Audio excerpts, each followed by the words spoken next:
मथुरा में श्री कृष्ण जन्मभूमि का इतिहास भी आज आपको बताता हूं, क्योंकि ये वो इतिहास है जिसके बारे में आप सुनेंगे तो आपकी आंखें नम हो जाएंगी कि श्री कृष्ण मंदिर कितनी बार लूटा और तोड़ा गया।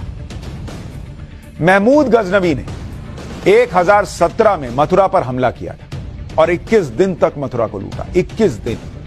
इसी दौर में ईरानी इतिहासकार अल उतबी ने अपनी किताब तारीख यामिनी में मथुरा पर हुए हमले के बारे में लिखा। सुनिए क्या लिखा कि शहर के दोनों छोरों पर हजारों घर थे जिनके मंदिर जुड़े हुए थे। बाकी मंदिरों की तुलना में शहर के बीच में एक विशालकाय मंदिर था जिसका निर्माण नहीं किया जा सकता, जिसका वर्णन नहीं किया जा सकता। माफ कीजिए। सुल्तान ने इस पर लिखा कि अगर कोई इसके बराबर की इमारत बनाना चाहता है तो वो सैकड़ों हजारों दीनार खर्च करके भी नहीं बना सकता, और अगर इसे बनाने में सबसे अनुभवी और कुशल कारीगरों को भी लगा दिया जाए तब भी ऐसी इमारत 200 साल में नहीं बन सकती।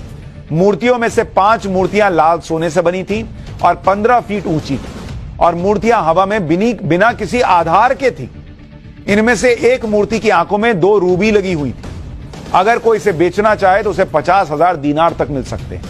दूसरी मूर्ति में सफायर लगा हुआ था जो पानी से ज्यादा साफ था और क्रिस्टल से भी ज्यादा चमकदार। ये इतनी बड़ी और वजनदार मूर्तियां थी कि इन्हें बिना तोड़े इनका वजन नहीं मापा जा सकता था। सुल्तान ने आदेश दिया कि सभी मंदिरों को जला दिया जाए और उनकी जमीन समतल कर दी जाए। आप ये सब देखिए, ये सब किताबे यामिनी में लिखा हुआ है। अगर वहां कोई मंदिर था ही नहीं तो वो मंदिर कहां गया जो इस किताब में लिखा, और क्यों लिखा किताब में जब वहां कोई मंदिर नहीं था। 1017 में महमूद गजनवी ने जब मथुरा के मंदिर तोड़े तो उसके करीब 100 साल बाद 1150 में कृष्ण जन्म स्थान पर फिर से मंदिर बनाया गया। लेकिन कुतुबुद्दीन ऐबक और फिरोज तुगलक के शासन में इसे फिर तोड़ा गया, फिर मंदिर बनाया गया जो सिकंदर लोदी के शासन के पहले तक बना रहा। मंदिर को सिकंदर लोदी के 1489 से 1517 के शासन के बीच फिर तोड़ा गया। ऐसा नहीं था कि उसके बाद मथुरा में मंदिर पर हमले नहीं हुए। सिकंदर लोदी के बाद आया औरंगजेब का दौर, और औरंगजेब ने तो मथुरा की पहचान ही बदलने की कोशिश की। औरंगजेब ने 1665 में पहली बार होली दिवाली मनाने पर रोक लगा दी।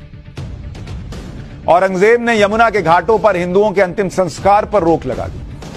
जिन मुगलों को आपको कूट कूट के दिमाग में भरा गया है, सुनिए उनके बारे में। 1666 में औरंगजेब ने केशव मंदिर से पत्थरों की रेलिंग हटाने का फरमान दिया। 1669 में औरंगजेब ने सभी मंदिरों और पाठशालाओं को तोड़ने का फरमान दिया। 1670 में औरंगजेब ने मथुरा के मंदिर को तोड़ने का खास फरमान दिया। औरंगजेब ने मथुरा के मंदिरों की तबाही के बाद क्या किया, साकी मुस्तैद खान की मासिर आलमगीरी में इसके बारे में लिखा है। इसमें लिखा है कि मथुरा की सभी छोटी बड़ी मूर्तियों जिनमें कीमती हीरे जवाहरात लगे थे उन्हें आगरा भिजवा दिया और बेगम साहिब की मस्जिद की सीढ़ियों के नीचे दफन करवा दिया। फिर उसने ऑर्डर दिया कि मथुरा का नाम बदलकर इस्लामाबाद कर दिया जाए।